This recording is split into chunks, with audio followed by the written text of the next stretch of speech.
barzakh itu gak puas. Ini jangan dikira nanti Bapak di alam barzakh itu langsung tidur, enggak. Di alam barzakh pun lah saya nengok-nengok, gimana ya supaya saya makomnya tambah tinggi. Ini dalilnya ada. Coba buka misalnya kisah Isra Mi'raj Nabi Muhammad sallallahu alaihi wasallam. Nabi Muhammad ketika Mi'raj Isra, apa kata beliau?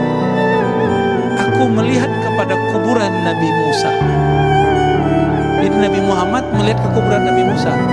Nabi mandang kubur, yang kelihatan bukan batu nisan. Apa yang kelihatan sama Nabi? Roh yang ada di dalamnya. Ngapain jiwa dan rohnya Nabi Musa? Kata beliau, sholli. Nabi Musa sholat di dalam kuburnya.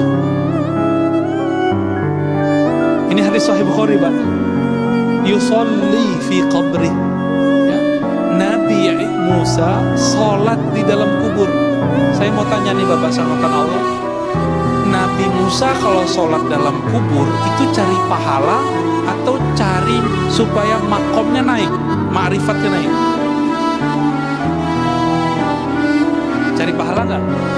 Emang masih berlaku pahala?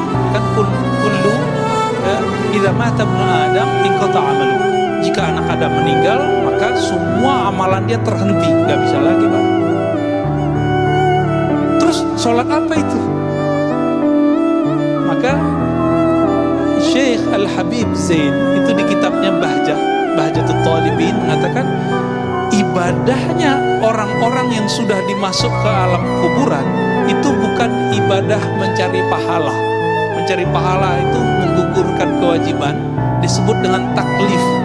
Tanya ke ustadz di sini yang ngajarin fikih, apa arti taklif? Taklif itu beban. Cari pahala udah, gugurin kewajiban. Nah ini Nabi Musa dan roh-roh suci sholat di alam kubur, bukan di kubur, di alam kubur. Itu supaya makomnya naik. Makanya Nabi Musa ditaruh di langit ke-6 saat Mi'raj. Kok bisa begitu? Kok bisa seperti itu? Karena beliau selalu melakukan latihan rohani di alam barzakh. Nah ini pelajaran besar bagi kita Bapak Saudara makan Allah. Jadi jangan dikira orang meninggal selesai persoalan.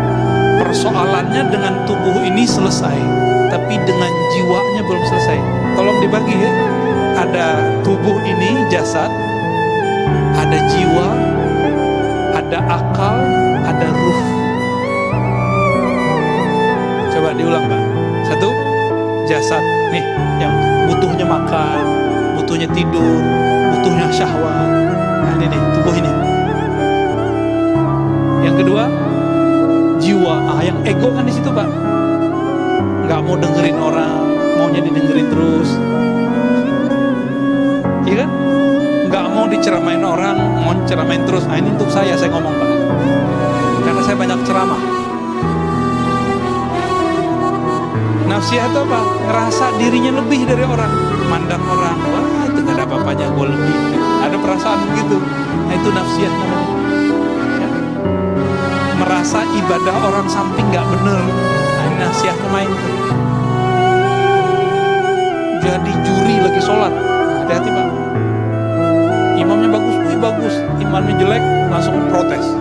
Nanti pengurus yang dijajalin sama mereka ya. Itu imam apaan, ganti. Itu banyak yang begitu, Pak. Nah, nafsiyahnya main. Nafsiyahnya main. Jadi ini nafsiyah yang kita sebut jiwa.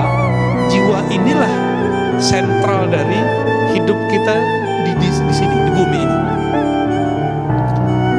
Tapi jiwa ini punya perangkat yang menghubungkan dengan qalbu, namanya akal.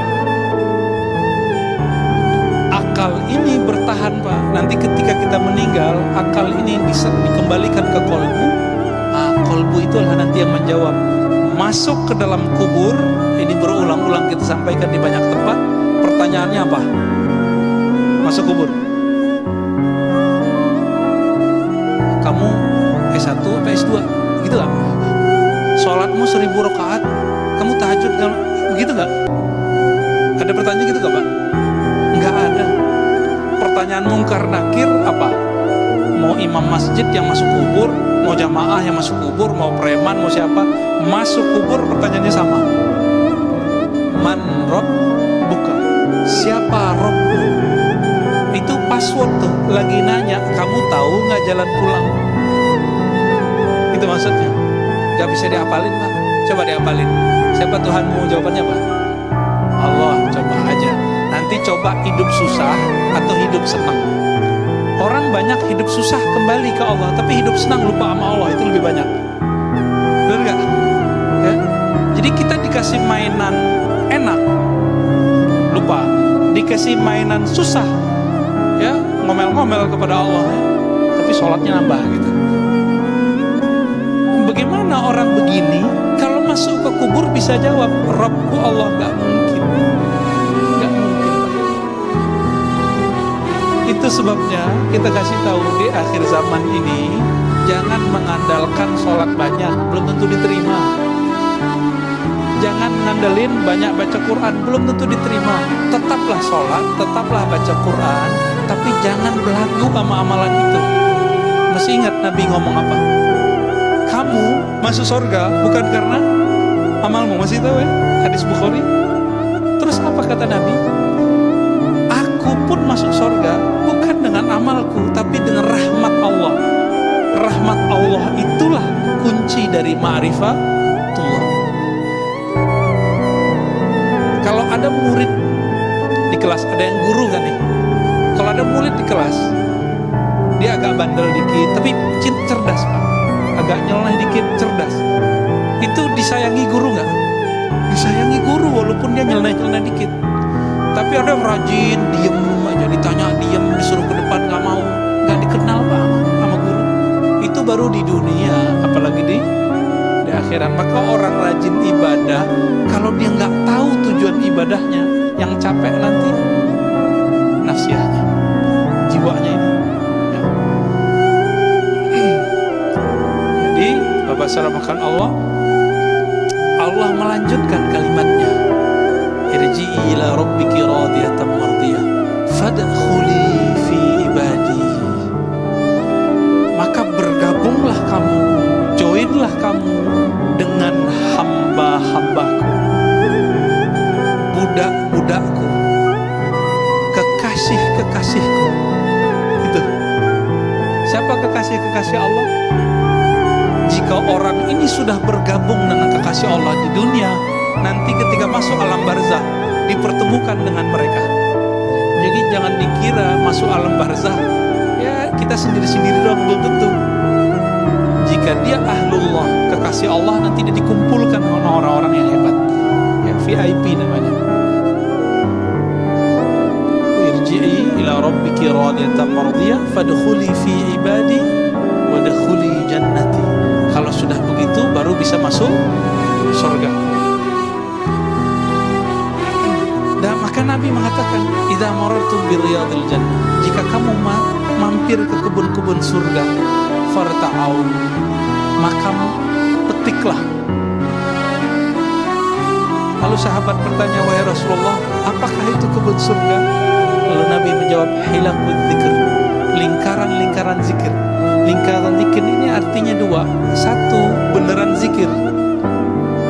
Jadi dipikir-pikir, orang yasinan di Indonesia itu lingkaran zikir bukan? Tahlilan, itu zikir gak Pak? Zikir. Tapi sekarang dibidahin ya. Bener ya?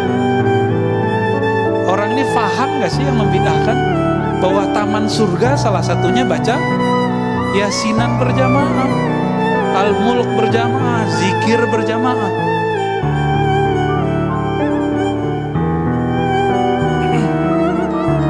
Bapak kalau lagi begini nih, ini kan pengajian, kita lagi di share ilmu sama guru kita misalnya, siapapun gurunya, masuk waktu syuruk, itu milih dengerin kajian apa sholat? Serius? Wah lolos Pak, lolos kajian ma'rifat. Ya. Sholat itu untuk badan, ngaji itu untuk ruh. Permanen dia Pak kalau masuk ke ruh. Tapi maklum ya, mungkin Bapak Bapak sebagian ini lagi semangat sholatnya, nggak apa-apa. Jadi kalau nanti ada teman kita lagi pengajian dia sholat Pak, nggak apa-apa, dia nafsiyahnya lagi semangat. Ya, jangan disuruh berhenti Pak, dia lagi sholat.